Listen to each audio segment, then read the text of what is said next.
अच्छा, हम last video में हमने डिस्कस किया था कि कौन कौन से सब फर्टिलिटी के फीमेल फैक्टर्स हैं जो कि बहुत ज़्यादा काज करवा रहे हैं सब फर्टिलिटी को। अब हम डिस्कस कर रहे थे कि मेल के कौन कौन से फैक्टर्स हैं या मेल में कौन कौन से ऐसे प्रॉब्लम्स हैं जो कि सब फर्टिलिटी काज करवा रहे थे। तो सबसे पहले जो है नंबर ऑफ़ स्पर्म्स अगर डिक्रीज़ हो जाए तो वो भी जो है एक बहुत इंपॉर्टेंट काज बन जाती है सब फर्टिलिटी की। अगर स्पर्म्स ही कम होंगे तो ओव्यूलेशन का जो प्रोसेस है या फर्टिलाइजेशन जो है वो सही से नहीं हो पाएगी और प्रेगनेंसी जो है नहीं होगी और फीमेल जो है वो कंसीव नहीं कर सकेगी।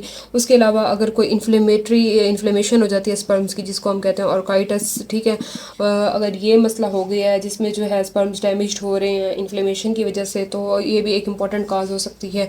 उसके अलावा जो एपिडिडिमस है जिसमें हमारे पास जो है स्पर्म्स को जो स्टोर्स कर रही होती है मेच्योर स्पर्म्स को, अगर एपिडिडिमस में जो है कोई मसला आ गया, अगर ये डैमेज हो गई है तो इससे भी जो है एक नहीं हमारे पास जो है फीमेल कंसीव कर सकेगी। उसके अलावा कोई अगर एक और कोई ऑक्यूपेशन जो है ये भी बहुत ज़्यादा इंपॉर्टेंट रोल अदा कर रहा होता है।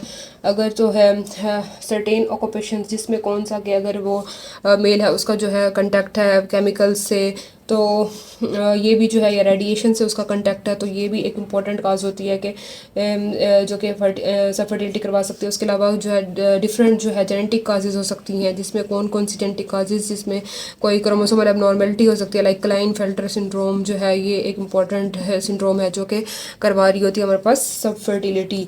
अच्छा, ये सारी हो गई। अब हमने काजेज़ पढ़ ली, हमने पहले फीमेल देखी फिर हमने मेल देखी। अब हमने क्या करना है, हमने जो है उससे पेशेंट से हिस्ट्री लेनी है।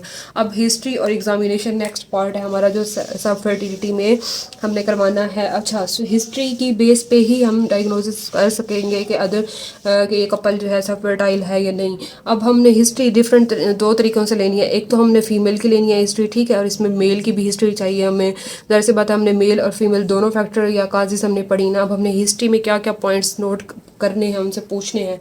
तो हमने सबसे पहले एज उससे पूछनी है, ठीक है, एज पूछेंगे। देन हमारे पास जो नेक्स्ट है हमने पूछना है कि उससे लेंथ ऑफ टाइम जो है हमने वो बहुत इंपॉर्टेंट है, या कितने टाइम से वो जो है प्रेगनेंसी करने की कोशिश कर रहे हैं, तो लेंथ ऑफ टाइम के टाइम पीरियड हमने पूछना है, वो हमारे पास बहुत ज़्यादा इंपॉर्टेंट है। उसके अलावा जो है हमने क्या करना है, हमने क्वाइटल फ्रिक्वेंसी पूछनी है, ठीक है, क्वाइटल फ्रिक्वेंसी ये भी बहुत ज़्यादा फीमेल में, या हमने कोई प्रीवियस प्रेगनेंसी के बारे में भी पूछना है कि पहले वो कितनी दफ़ा प्रेग्नेंट हो चुकी है, तो हमने क्या करना है प्रीवियस प्रेगनेंसी, ठीक है, क्वाइटल फ्रिक्वेंसी के बारे में पूछना है। उसके अलावा जो है हमने कोई और गायनाकोलॉजिकल हिस्ट्री लेनी है जनरल, हमने प्रीवियस मेडिकल और सर्जिकल हिस्ट्री लेनी है फीमेल से कि इधर कोई प्रीवियस मेडिकल या सर्जिकल हिस्ट्री तो नहीं है जो मतलब, तो हमने ये सारी चीज़ें उससे पूछनी है। उसके अलावा हमने क्या करना है, हमने प्रीवियस उससे फर्टिलिटी ट्रीटमेंट पूछना है कि इधर वो पहले कोई फर्टिलिटी के लिए ट्रीटमेंट यूज़ कर रही है या नहीं, ठीक है। उसके बाद हमने क्या करना है, उसे सर्वाइकल स्मेयर हिस्ट्री लेनी है।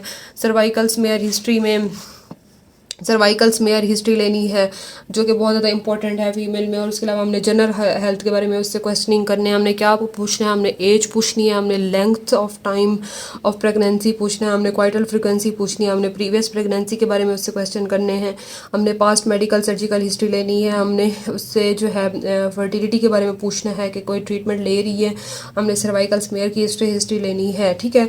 तो इसमें 3 P हैं और 2 C हैं और AL, ठीक है। इसमें क्या 3 P हो गए, 2 C और AL, तो अब इससे भी थोड़ा सा आपको आसानी होगी याद करने में।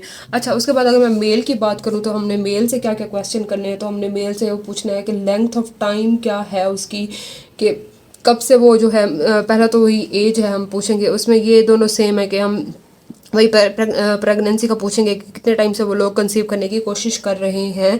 तो इसमें जो है हमने क्या करना है, उससे लेंथ ऑफ टाइम पूछना है, एज हो गया। उसके बाद जो है हमने क्या करना है, हमने जो उससे प्रीवियस प्रेगनेंसी का पूछना है। अच्छा, उसके अलावा हमने उससे जो है मम्प्स और मीज़ल्स की हिस्ट्री लेनी है। मम्प्स और मीज़ल्स जो है ये भी बहुत ज़्यादा इफेक्ट कर रहे होते हैं स्पर्म्स को। और उसके अलावा जो है हमने कोई टेस्टिकुलर ट्रॉमा की हिस्ट्री लेनी है, क्या कोई ऐसा मसला तो नहीं हुआ जिससे कोई ट्रॉमा या सर्जरी हुई हो पहले टेस्टिस की। उसके अलावा जो मैंने आपको पहले बताया कि ऑक्यूपेशन भी कुछ हद तक इफेक्ट कर रहा होता है, तो हमने ऑक्यूपेशन भी उसका पूछ लेना है। और उसके अलावा जो हमने उससे मेडिकल और सर्जिकल हिस्ट्री लेनी है, पास्ट मेडिकल और सर्जिकल हिस्ट्री लेने से भी हमें थोड़ा बहुत आइडिया हो सकता है। तो क्या age, length of time period, उसके अलावा जो है मम्स और मीजल्स की हिस्ट्री, उसके बाद टेस्टिकुलर ट्रॉमा पूछना है, उसके बाद ऑक्यूपेशन पूछना है उसका, और मेडिकल और सर्जिकल हिस्ट्री। तो ये दोनों जो है हिस्ट्री में बहुत ज़्यादा रोल कर रहे होते हैं। उसके अलावा एग्जामिनेशन में अगर मैं बात करूँ, तो अगर मैं मेल वाली साइड से टेस्टिकुलर एग्जामिनेशन करूँ, तो उसमें हम क्या देख लेंगे, हम टेस्टिकुलर वॉल्यूम देख लेंगे, हम कंसिस्टेंसी देख लेंगे, हम देख लेंगे कि कोई वेरिकोसील वगैरह तो नहीं है, कोई सर्जिकल स्कार तो नहीं है। तो ये सारी चीज़ें जो है वो मेल में हम एग्जामिनेशन में कर रहे होते हैं। अगर मैं फीमेल साइड की एग्जामिनेशन की बात करूँ, तो उसमें क्या होता है कि कोई यूट्राइन हम पैथोलॉजी देख रहे होते हैं, लाइक फाइब्राइड तो नहीं है, कोई एडिनेक्सल मास पल्पेट करके हम एग्जामिनेशन में देख रहे होते हैं कि कोई एडिनेक्सल मास तो नहीं है, कोई टेंडरनेस तो नहीं है, कोई ब्लड प्रेशर, हाइट या वेट का कोई इस तरह का मसला तो नहीं है। तो ये बेटे हमारी क्या हो गई, हमने हिस्ट्री और एग्जामिनेशन हमने करवा ली। अब हमने क्या करना है, नेक्स्ट जो स्टेप होता है हमारा इन्वेस्टिगेशन, ठीक है, जो कि हम हिस्ट्री और एग्जामिनेशन के बाद नेक्स्ट स्टेप करते हैं, वो होता है इन्वेस्टिगेशन का, कि हमने डायग्नोसिस बनाना है और उसको हमने कन्फर्म भी तो करना है। तो हम क्या क्या इन्वेस्टिगेशंस करवाएंगे, तो सबसे पहले जो है हमने उससे जो है blood profile, blood hormone profile लेनी है। अच्छा, ब्लड हार्मोन प्रोफाइल किस कुछ हद तक जो है ये हमारी हेल्प कर सकती है। हमने ये देख लेना है कि उसमें जो है FSH का लेवल देखना है, हमने LH का और एंटी मुलेरियन हार्मोन, ये तीन जो है हमने ब्लड हार्मोन प्रोफाइल में हमने देखने हैं, जिसमें क्या FSH, LH और एंटी मुलेरियन हार्मोन, ये भी कुछ हद तक हमें कंफर्म करवा देते हैं कि अदर प्रेगनेंसी जो है फीमेल जो ने जो कंसीव किया या नहीं। उसके अलावा जो है हमने थायराइड फंक्शन टेस्ट करवाने हैं, वो भी कुछ हद तक जो है हमारे पास रोल अदा कर रहे होते हैं। उसके अलावा जो है प्रोलैक्टिन देख लेंगे, हम टेस्टोस्टेरोन देख लेंगे, उसका लेवल देख रहे होते हैं। उसके अलावा जो है हम क्लाइमेडियल टेस्टिंग करवा रहे होते हैं, ठीक है, वो भी कुछ हद तक हम ऑफर करते हैं। उसके बाद हम वायरल स्क्रीनिंग करवा लेते हैं। वायरल स्क्रीनिंग में कौन कौन से हेपेटाइटिस B, C, HIV और ये। उसके बाद जो सबसे जो बेस्ट तरीका है वो ट्रांसवेजाइनल अल्ट्रासाउंड स्कैन है। ये बेस्ट तरीका है हमारे पास फीमेल में इन्वेस्टिगेशन करवाने का, जिसमें हम ये जो है ये परफॉर्म करके हम देख लेते हैं सारे स्ट्रक्चर्स को। और उसके अलावा जो है हम क्या कर सकते हैं, एंट्रल फॉलिकल काउंट जो है, ये मैं आपको बताती हूँ कि ये क्या होता है कि एंट्रल फॉलिकल काउंट में क्या कर रहे होते हैं हम, जो पहले से जो हमने स्टोर किए हुए होते